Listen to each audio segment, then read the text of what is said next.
Hello everyone, Someone Bard here, and welcome to my first movie re-review.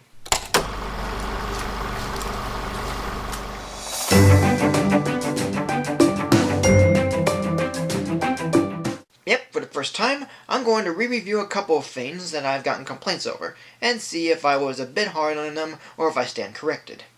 But please do keep in mind that whatever I say is my own opinion, and I'm not going to be forced into liking or disliking what everyone says. Then I think it's best to go over the one I've gotten the most complaints over. The Last Unicorn. This was the first review I began 2016 with, and in it I stated that the characters aren't interesting, the story feels complicated at times, the songs are quite forgettable, and the animation is okay. And many of the complaints I've gotten were of how men don't see the unicorns, that unicorns are of truth and purity, the unicorn becoming a human is an interesting bit, and that the film shouldn't be compared to anything else. Firstly, with the men not seeing the unicorn, I now find to be an interesting notion this time around. Seeing that they don't believe in them as to why they don't see them makes for some nice commentary. Like they've forgotten about them as they grow older, and rarely a few still remember. But why I didn't think so in the first place was because of the inconsistency of the animation. Sure, we see what the unicorn looks like to others, but then it would on occasion go back and forth with the horn appearing in places where it doesn't need to be. So despite that, this idea of not seeing the unicorn is a fine one. How about saying that the unicorns are of truth and purity? Well, for me, I didn't look too much into the unicorn myth, and really, the movie barely mentions those qualities. Maybe it's mentioned in the book, but I don't see it appear in this film. Or maybe it's hinted, but it's not fully exposed or explored from what I see. But seriously, it's a fantasy film from the 80s, in which whatever happens just happens and we accept it. Yet for someone who would rather know more than less, I think these qualities need to be explored better. Even the scene where Molly Grew sees the unicorn and expresses her feelings is given the basic treatment. All she explains is how angry she is at the unicorn for not appearing during her childhood, and nothing more. But I will say this, since I forgot to mention in the first review, that the scene of Molly and the unicorn, as brief as it is, does feel like a Rankin Bass moment within a Rankin Bass film. The tone of it all certainly has the same vibe as in Flight of the Dragons or the Christmas specials. It gave me such a nice feeling all around. But all the negativity I had with this movie was because of two reasons. One is when the unicorn becomes human and loses her former identity, and everyone says that this is what gave the film's own thing. Well, that's alright, yet for me, most of the film is okay up until this point. Because when the unicorn turns into a human, I lost interest in the film altogether. I mean, what is the unicorn's goal in this film? To find the other unicorns. But by having her be human, the film loses track of the main story for a while. Okay, it reminds itself on occasion, but really, the entirety of the unicorn as a human for me is completely pointless, since she does return to her normal self.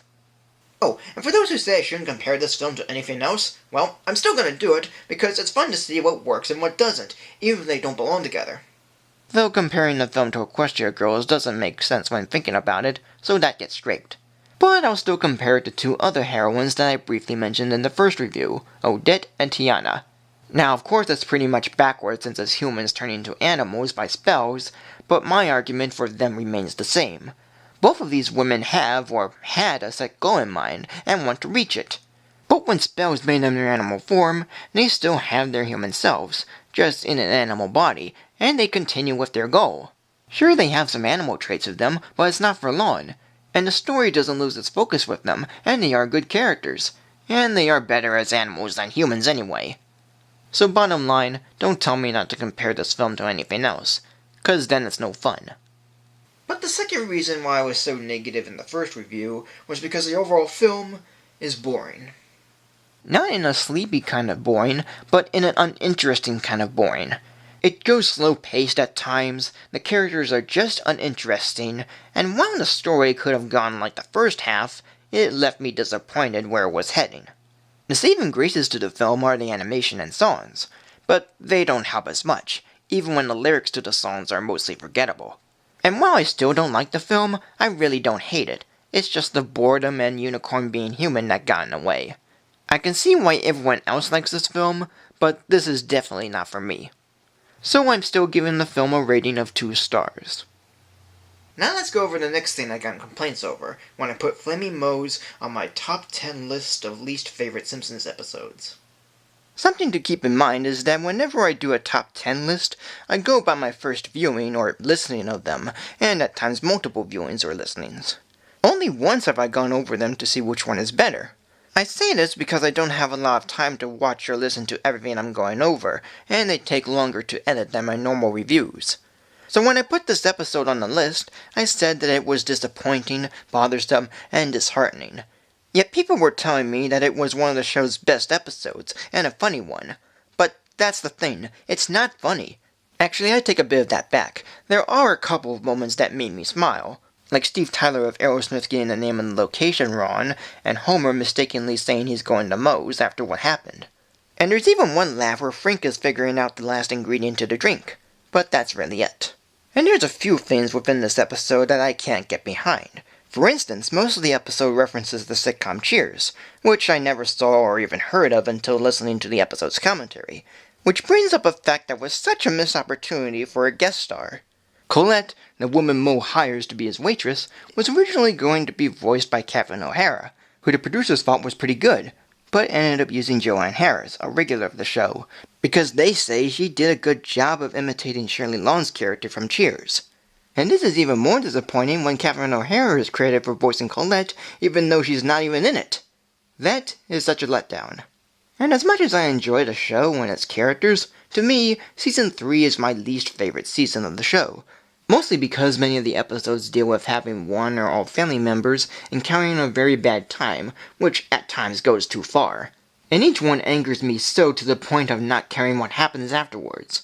I mean, this episode opens with Bart being picked on by Lisa's friends during her slumber party, and it's not that fun. And with Moe Sislak, despite Hank Azaria doing a good job voicing him, is one of my least favorite characters on the show. Yet, he's the most complex out of all of them. He wants people to like him, yet he's often the starter or leader of mob mentality. He wants to be with women, yet he tries to commit suicide and fails. He tries to spice up his life that ultimately makes him lose his friends, yet he often tries to get people to his bar or get drunk, even by force.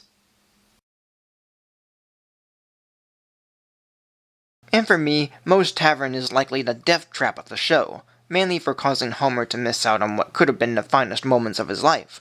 So yeah, I'm not too fond of this episode in any way, and if you like it then that's fine, but I'm still going to keep it on the list, and don't tell me otherwise. And that is it. So thank you for joining me. Like, comment, subscribe, follow me on Facebook or Twitter.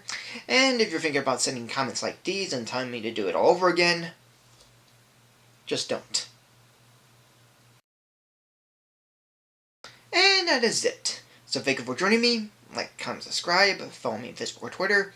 And if you're thinking about sending comments like these, just don't. They're not really helping my case. And that is it. So thank you for joining me. Like, comment, subscribe, follow me on Facebook or Twitter. Until next week for a new video. And if you're thinking about sending comments like these or saying I need to redo it again, just don't. I think twice is already enough.